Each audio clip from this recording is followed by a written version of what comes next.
This is the start of media labeled number 1 of the video recorded deposition of Stephen O'Malley in the matter of O'Malley versus Johnson. This deposition is being held at Smith, McGee, and Andrews on Wednesday, July 12, 2017 at approximately 2:52 p.m. My name is Stephen Dixon. I'm the video specialist from Stephen Dixon Media, headquartered in Auburn, Alabama. The court reporter is Mara Jones in association with Stephen Dixon Media. Counsel, please introduce yourselves. I'm James Smith, attorney with Smith, McGee, and Andrews. My name is Mark Avery with Avery & Associates representing Stephen O'Malley. Will the court reporter please swear in the witness? Please raise your right hand. Do you solemnly swear that the testimony that you are about to give is the truth, the whole truth, and nothing but the truth, so help you God? Yes. Please state your full name. Stephen O'Malley.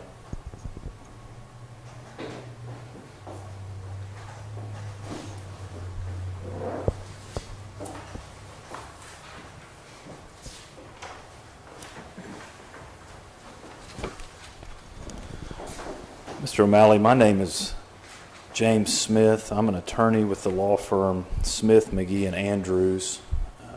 I represent Mr. Tom Johnson in the matter in Starr County, case number 17-900-123. Could you please state your name for the record? Stephen O'Malley. And you're aware you're being deposed in O'Malley v. Johnson? Yes. Have you ever been deposed before? No. Okay, I'm going to ask you a couple of questions. And as you just went under oath, do you understand what that means? Yes. Now, there are a few differences between a deposition and a typical conversation that I want to make you aware of.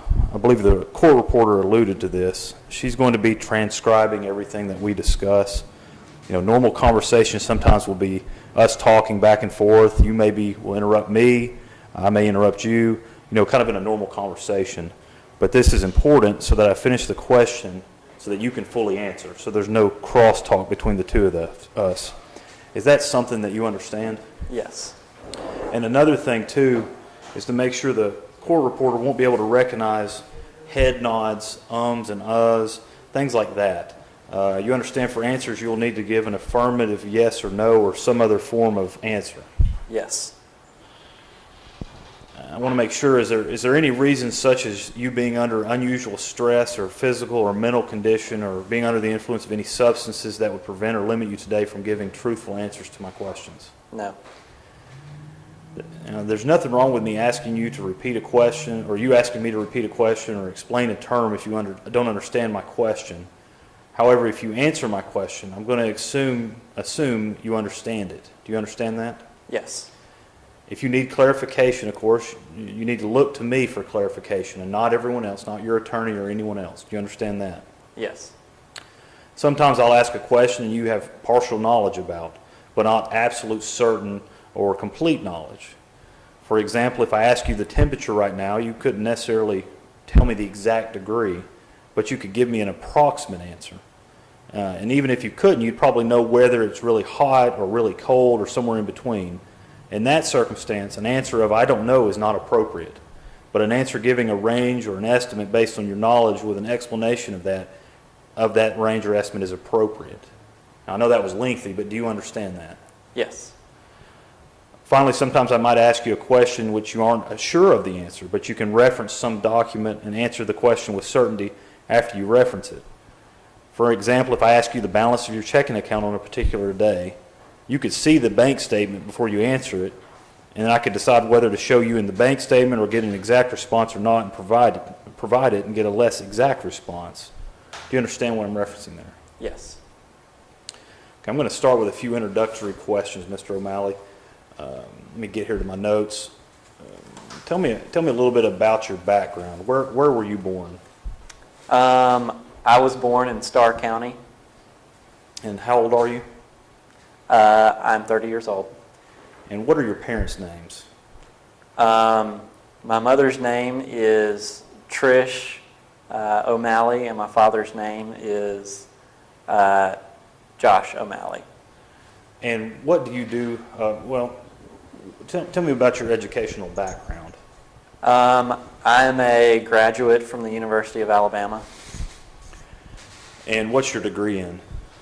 My degree is in science and math. Science and math. When did you graduate from the University of Alabama? I graduated in 2008, And was that with a Bachelor of Science or Bachelor of Arts? Bachelor of Science. And since 2008, can you give me a brief rundown of where you've worked? Since 2008, I have worked for NASA maintaining and installing satellites around the country. And you say around the country, is there a particular region that you work in? I mostly work in the Southwest due to clearer skies. Okay.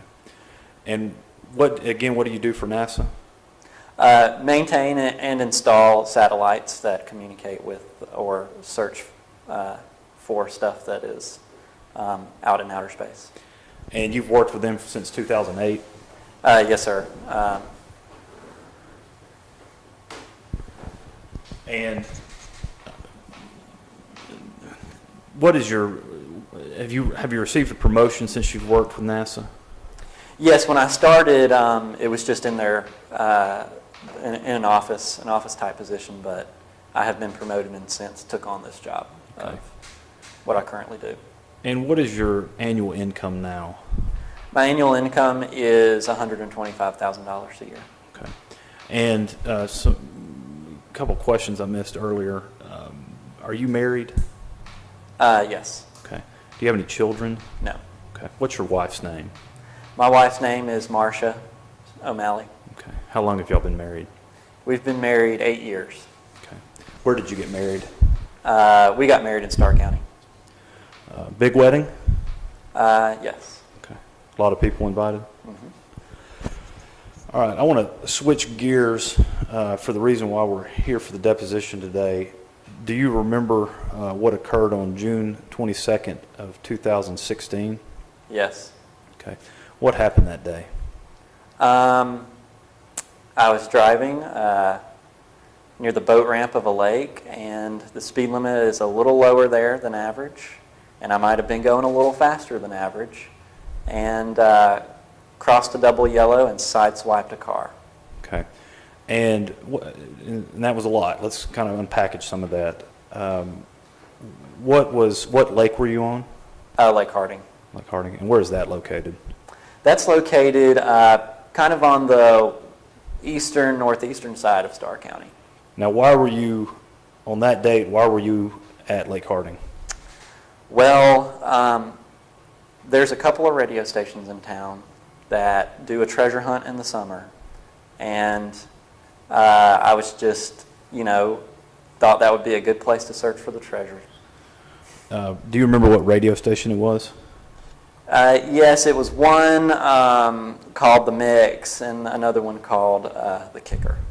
And what was the treasure that you were looking for that day? Well, they claimed it was a treasure chest the size of a Coke can wrapped in a bag of ice. But I have yet to lay eyes on this specific object. I don't even know if it exists. I think it was just a gimmick. What was the prize for finding the award? The prize was a golf cart, which I have long since wanted, and a trip to the beach and several gift cards. On the and you had said that you were driving around. Do you remember what road you were on driving around Lake Harding? Well, there was a specific clue that they gave out, and that's what led me to this park, is because usually the treasure is hidden in a park if you go by past experiences of past years where it's been found. The clue that led me here is the county road had to be a prime number, and so given other clues, I was wound up on this one prime number county road. And what number was that? That was number 379. 379. Was that, you said county road, so was that in Chambers County or in, you may have already said, what county was that in? Well, the clues are really misleading, so for a while I was looking up in Chambers County, but then they gave out a clue that it was in Lee County. And you were in your vehicle, your car? What kind of car do you own? I own a 2002 Chevrolet Silverado. What color is that Silverado? It is red. How long have you owned that vehicle? For a number of years. Can you be specific for me how long you've owned it? About 4 years. Do you have do you own it outright? Yes. Okay. Do you have an approximate idea what the value of that vehicle is? Before the accident, it was probably worth about $3,000. Okay.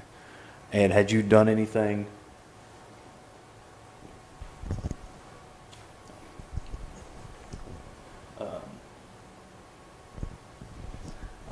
I appreciate you answering all my questions today. I believe that will conclude my portion of the deposition. Thank you very much, Mr. O'Malley. Thank you. This is the end of the deposition of Stephen O'Malley. The time is approximately 3:03 p.m.